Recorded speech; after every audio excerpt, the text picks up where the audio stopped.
عند اللہ الاسلام، بے شک دین صرف اسلام، دین صرف اسلام ہے۔ کچھ لوگ اس کا ترجمہ کرتے ہیں، یہ بھی کر دیتے ہیں کچھ لوگ کہ اللہ کے نزدیک پسندیدہ دین اسلام ہے، تو اس کا مطلب یہ ہے کہ دین اور بھی ہے۔ وجہ ہے بھائی، اگر ہم نے ترجمہ اس کا یہ کیا کہ اللہ کے نزدیک سب سے پسندیدہ دین اسلام ہے، تو اس کا مطلب یہ ہے کہ دین اور بھی ہے، چاہے کمتر ہو لیکن دین تو ہے نا۔ اب ترجمہ ہونا کیا چاہیے؟ اللہ کے نزدیک کوئی دین نہیں ہے سوائے اسلام کے،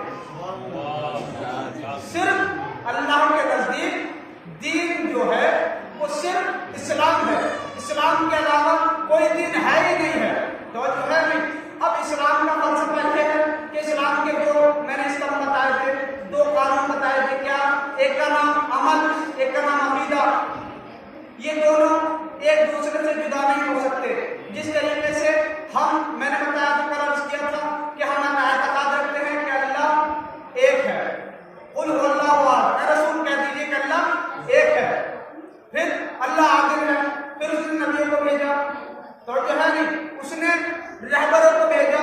اگر اللہ رہبر نہ بھیجتا تو ہم کہہ سکتے تھے پروردگار آپ نے رہبر نہیں بھیجا تھا، تو نے رہبر نہیں بھیجا، ہمیں کیا پتا جنت کو راستہ کون سا جاتا ہے، جہنم کو راستہ کون سا جاتا ہے، تقلید کیا ہے، شریعت کیا ہے۔ تو اس کا مطلب یہ ہے کہ خدا عالم نے پہلے ہی رہبر کا انتظام کیا، پہلے رہبر کا انتظام کیا۔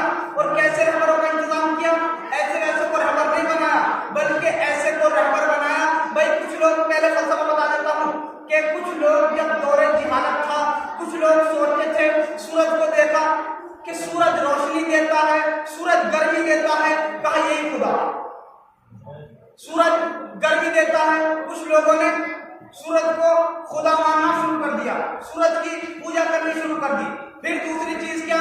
ہوا کو دیکھا، ارے ہوا سے ہم لوگ زندہ ہیں، کہا یہی خدا ہے۔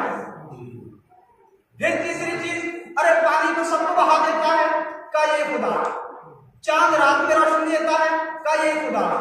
ستارے رات میں چمکتے ہیں، کہا یہی خدا ہے۔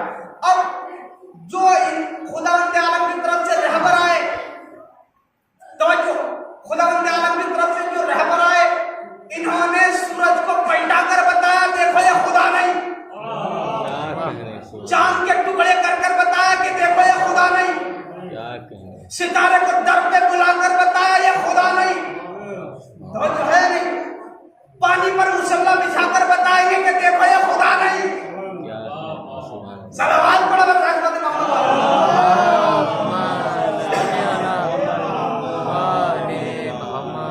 تو ہر چیز کا، ہر مذہب کا کوئی نہ کوئی قانون ہوا کرتا۔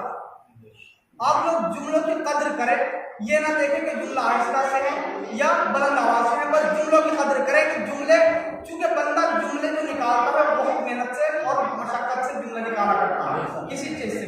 بہرحال تو خدا عالم نے جو رہبر بنانے کا سسٹم کیا جناب آدم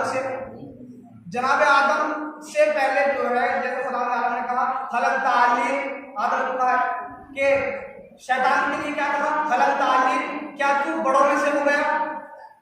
کیا کہا شیطان کے لیے؟ کیا کہا خدا عالم نے؟ حل انت علی، کیا تو بڑوں میں سے ہو گیا؟ اس کا مطلب یہ ہے کہ آدم سے پہلے کچھ بڑے تھے۔ جب خدا عالم نے کہا کہ حل انت علی، کیا تو بڑوں میں سے ہو گیا، تو اس کا مطلب یہ ہے کہ کوئی بڑے تھے جن کے اوپر یہ واجب نہیں تھا کہ وہ آدم کو سجدہ کرتے۔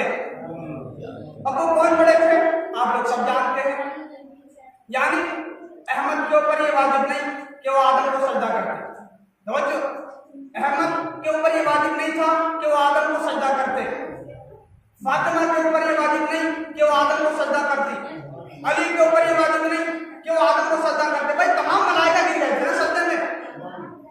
حسن کے اوپر یہ واجب نہیں کہ وہ آدم کو سجدہ کرتے، حسین کے اوپر یہ واجب نہیں کہ وہ آدم کو سجدہ کرتے۔ اما بھائی جب حسین کی یہ کیپیسٹی ہے، حسین کا یہ معیار ہے کہ جو آدم کو سجدہ نہ کرے تو وہ یزید کی بیعت کیسے کرے؟